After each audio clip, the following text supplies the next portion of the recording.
Hello everyone and welcome to this video tutorial from visualnights.com. Today I'm going to show you how you can create a volume light. Let's get started. We set up this very simple scene by creating a plane with the teapot on it, the very famous teapot. Go to lights and create a standard light, a target spot. We're going to let that target spot shine on our teapot. Very good. I'm going to enlarge this view by pressing Alt-W. Next thing I'm going to do is I'm going to select the light, which I in this case already have, and go to the Modifier tab.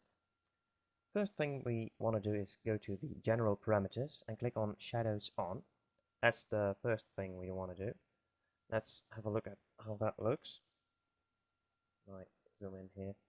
You can see that there's a shadow created from this teapot. And for a volume light to be created, we go to Atmosphere and Effects. See this white space here? We're going to need to add an effect here. Click on Volume Light and on OK. You see that the volume light has been added here. We're going to need to edit this volume light though. Click on Setup, and these options here, common parameters, they are not important at our moment. Now a very important button here is the render preview, and when we do that we can see that this white beam of light is being created. It's very strong. We don't want that. Now we can reduce that by changing the density. That's the thickness of the light. We're going to change that to 2.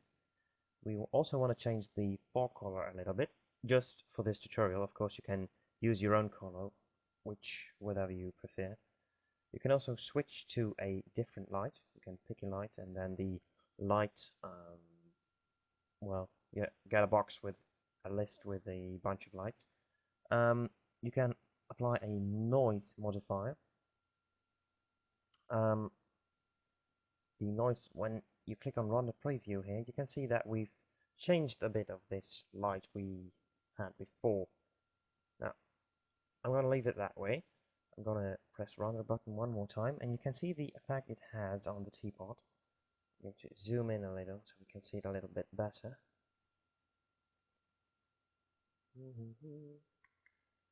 You can see here these beautiful ray castings there coming off from the teapot. One last thing I'm going to show you here is what you can do with attenuation. It's a very important thing with lighting beams. As you can see, the lighting starts from up here, right in this corner, and it goes all the way down over here. Now, let's say we want to begin the light at this angle here, and we want to stop the light at, well, this line. Now you have to imagine a line here. We're going to use the attenuation buttons here. First one is the near attenuation. That's the closest one to the light. We're going to select Use and Show. Use is so that it's getting rounded, and Show so that you can see it in the viewport. We want to set up the starting point. As you can see, we have this, well, what should I call it, circle inside the light beam, which gives you the starting point of the light. The end point is, well, you could see it as a fade in from your light. Here starts the light at its minimum density, and here it's at its max density, and that goes all the way down to the end. But we also want the far attenuation to be enabled.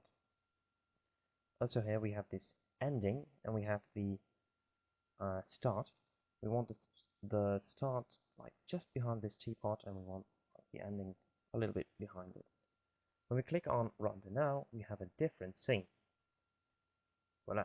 It doesn't start all the way over here. It starts just like a little bit here with a fade out, with a fade in, and here you can see a little fade out. When you don't do that, when you would like copy this and you would make the end the same value, you render it, you get this very right ending of the line. That doesn't look too good unless you want it to have it. Okay. Well, this is the end of the video tutorial of how to create a volume light with attenuation or without attenuation, if you like. Please visit visualnights.com for more tutorials and other requests, and I hope to see you again. Bye!